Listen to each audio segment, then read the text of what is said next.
Hello everyone, welcome to my YouTube channel the illiterate academy. আমাদের খুবই favourite একটা coin ছিল শিবা ইনু।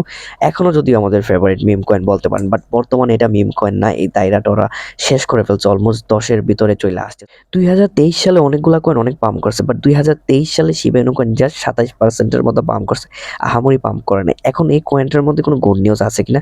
বিকজ অনেকে আছে অনেক বছর যাবত এই কয়েনটাকে হোল্ড করে বসে আছে, সো তাদের জন্য কোনো পজিটিভ নিউজ আছে কিনা শিবা ইনুর পক্ষ থেকে, ওইটা নিয়ে কথা বলবো। অবশ্যই একটা পজিটিভ নিউজ আছে। কোনো একটা মিম কয়েন যখন পাম্প করে, ওইটার পিছনে তাদের কমিউনিটি থাকে, কমিউনিটির মধ্যে কি পরিমাণ হাইপ ক্রিয়েট করা আছে ওইটার উপরে ডিপেন্ড করে ওই কয়েনের প্রাইসটা বাড়ে। কজ তাদের ইকোসিস্টেম আহামরি কাজ করে না, ইকোসিস্টেম আহামরি কাজের হয় না, বাট ওদের জাস্ট কমিউনিটি থাকে, ফলোয়ার থাকে, ওই ফলোয়ারগুলো হাইপ ক্রিয়েট করে যে এখন শিবা ইনু কিন্তু 200 গুণ 300 গুণ হয়ে যাবে। এরকম এরকম যখন হাইপ ক্রিয়েট করতে থাকে তখন কয়েনের প্রাইস বাড়তে থাকে। মিম কয়েনগুলোর প্রাইস বাড়ানোর ক্ষেত্রে যে জিনিসটা সবচেয়ে কার্যকরী আর সবচেয়ে দরকার, ওইটা হচ্ছে বার্নিং মেকানিজম।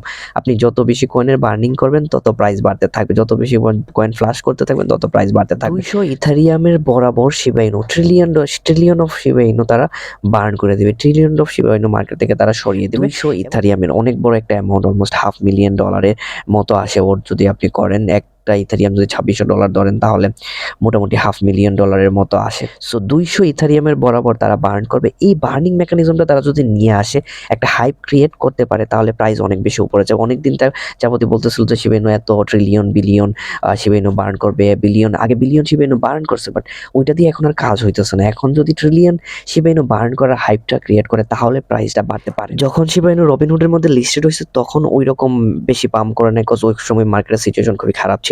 বাট ওরা যদি ফাউন্ডাররা যদি এই যে গুড নিউজ মার্কেটের মধ্যে ইটিএফ এর নিউজ, ওভারঅল ফাইন্যান্সিয়াল নিউজগুলো ভালো পর্যায়ে এসেছে, ওই নিউজগুলোকে কাজে লাগায় ট্রিলিয়ন শিবা ইনুর বার্নিং মেকানিজমটা নিয়ে আসে, তাইলে মার্কেটটা পাম্প করার পসিবিলিটি অনেক বেশি।